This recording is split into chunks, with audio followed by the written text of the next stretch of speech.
Ir tieši 10:00, un šis ir labs laiks arī sākt. Un iedomājieties, ir pilna zāle. Un priecājos jūs visus šeit redzēt. Klātienē, paldies, ka jūs atnācāt tik ātri, un paldies, ka jūs pieteicāties tik saulaicīgi uz šo konferenci Klusums klasē, kur mēs runāsim par dažādiem trokšņa un klusuma aspektiem. Un fantastiski, vai jūs zinājāt, ka pieteikšanās konferencē tika noslēgta jau nākamajā dienā? Jā, es redzu, jūs mājat ar galvām. Un arī paldies visiem tiem par apbrīnojamā pacietību, kuri vēl nebija zaudējuši cerības un tomēr šodien ieradās klātienē, cerot, ka būs atbrīvojusies kāda vieta. Un es redzu vēl, ka visā mūsu 400 vietu zālē dažas vietas vēl ir brīvas un noteikti kādu mēs vēl sagaidīsim. Un es ceru, ka šī konference Klusums klasē kļūs par tradīciju. Jo tāpēc, ka es esmu bijusi neskaitāmās skolās, es varētu pajautāt jums, cik šeit ir no skolām? Daudz, jā. Un pirms skolām? Arī ļoti daudz, jā. Un tad es varētu uzdot vienu ļoti biedējošu jautājumu.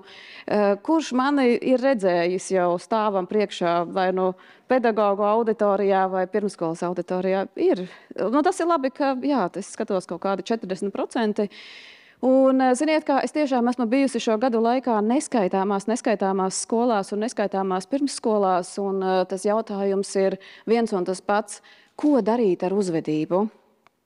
Un mana tā lielā privilēģija ir tāda, ka es pārstāvu tādas 3 lielas jomas. Tie, kas nezina, mani sauc Līga Bērziņa, un pirmā no šīm jomām ir darba vide, un es daudz strādāju tieši ar pieaugušo sarežģītu uzvedību, un šodien man būs arī stāsti, ja daudzi jūs zina šos kapeņu stāstiņus, kā man ir gājis vai kā man nav gājis izglītības iestādēs.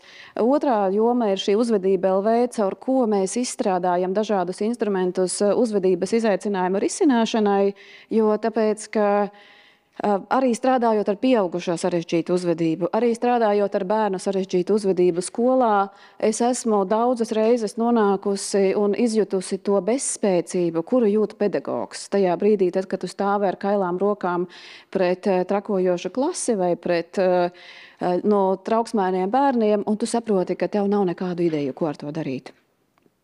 Jā, un līdz ar to, protams, ka tā atbilde vienmēr ir instrumenti, un līdzīgi tāpatās, kā saka darba aizsardzībā, ka katrs darba aizsardzības noteikums ir rakstīts ar asinīm vai ar traumām, tad arī mums šie te instrumenti, kas ir tapuši, tie ir tapuši vienkārši balstoties uz kādiem stāstiem, tāpēc, ka tie ir tapuši tukšā vietā, jo mums kaut kas ir vajadzīgs un nekas arī nav bijis. Un trešā mana joma, kur es darbojos jau 10 gadus, ir es esmu arī Biedrības Latvijas autisma apvienības vadītāja un arī iekļaujošās izglītības jautājums mums ir mūsu pirkstu galos.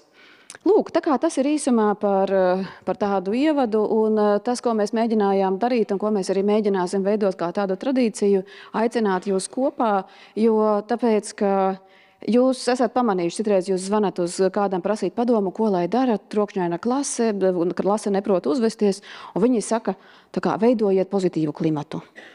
Jā, tur trenējiet apzinātību. Ja jums no sākuma pašiem ir jānomierinās, un tad viss būs labi.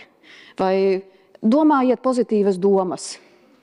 Un tas ir tas, ko mēs redzam, ka mums dod ļoti daudz padomus, bet vai jūs zinājāt, ka arī padomu došana ir ļoti specifisks vardarbības veids?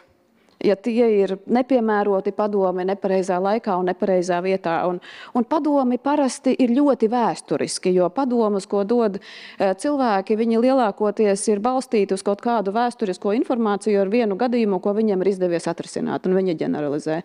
Jā, bet jūsu gadījumā tas varētu strādāt un varētu nestrādāt. Un līdz ar to tas, ko mēs arī redzējām, tādu lielu vajadzību nākt visiem kopā un domāt kopā.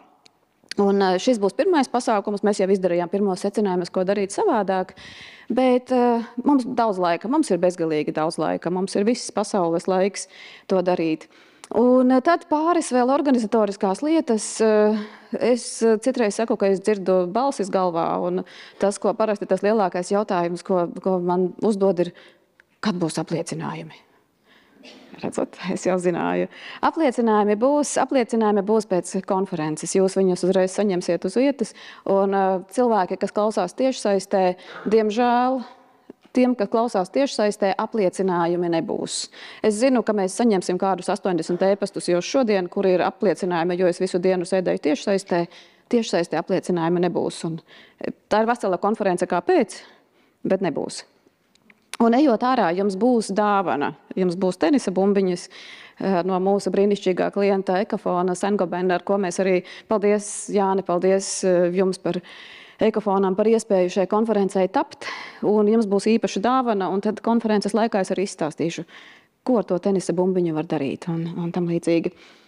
Lūk tā, un tad es domāju, ka es esmu izstāstījusi galveno, un tad es varētu pāriet pie mūsu nākamā punkta, kur es drusku likšu padarboties arī jums, jo tāpēc, ka mana lielā prezentācija šodien būs pavisam īsa par dažādiem klusumiem klasē. Un stāsts ir par to, jūs esat pamanījuši, ka klusumi ir dažādi, vai ne? Un varbūt, ka jūs varētu uzrakstīt, kādi šie klusumi ir.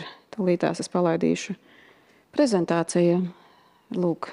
Es devu vienu labās prakses piemēru, tā kā tas ir to sauc par pozitīvo modelēšanu, un varbūt jūs arī varat uzrakstīt, kādus klusumus jūs esat dzirdējuši.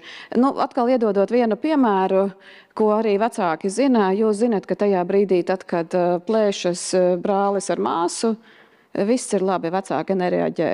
Un tajā brīdī, tad, kad jūs dzirdat, ka iestājas klusums, jā, tad uzreiz visi paliek, jā, re, kur baiļa klusums, lasīšanas, paskatīsimies. Aha, jā, re, kur ir tieši blēņa klusums, par to es arī te, kapa klusums. Mīlestības klusums, cik brīnišķīgi. Šis biedējošais klusums ir, starp citu, tūtās būs Lindas prezentācija, bet Linda arī pastāstīs par to, ka kāpēc pedagogi kliedz. Jā, un tas, ko es saku pedagogiem, ka bieži vien, ka jūs paceļat balsi, un vienā brīdī jūs vairs nevarat pacelt balsi. Un tad pedagogs pazemina balsi, un viņš saka, viss, tagad lūdzu pārtraucām darīt muļķības un sākam strādāt. Jūs zinat šo te klusumu, vai ne? Un tad visa klase sastingst, un visi aiziet darīt. Un es saku pedagogiem, mīļie pedagogi, bet kāpēc jūs nevarat uzreiz lietot šo balsi? Kāpēc jūs nevarat uzreiz lietot šo enerģētiku? Kāpēc jums ir jānoved sevi tādā milzīgā ciklā, lai kaut kas sāktu rīkoties vēlamā uzvedībā? Lūk tā, paskatieties, cik interesantas idejas. Tirgus klusums. Kas ir tirgus klusums? Telefonu klusums, skaļums, jā.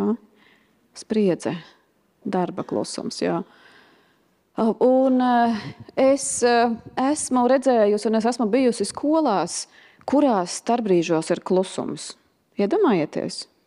Skolās starpbrīžos ir klusums. Un es ieeju vienā klasē, tur ir klusums, otrā klasē, tur ir klusums. Kāpēc? Jo tāpēc, ka bērni strādā. Bērni ir nodarbināti, bērni zina, ko darīt, jo viens no šiem lielajiem izaicinājumiem ar troksni, tīpaši sākumskolās, ir tāds, ka pirmsskolās bērniem visu laiku ir strukturēts laiks. Ko tas nozīmē, ka tajā brīdī, līdz ko mēs ieraugam bērnu, kurš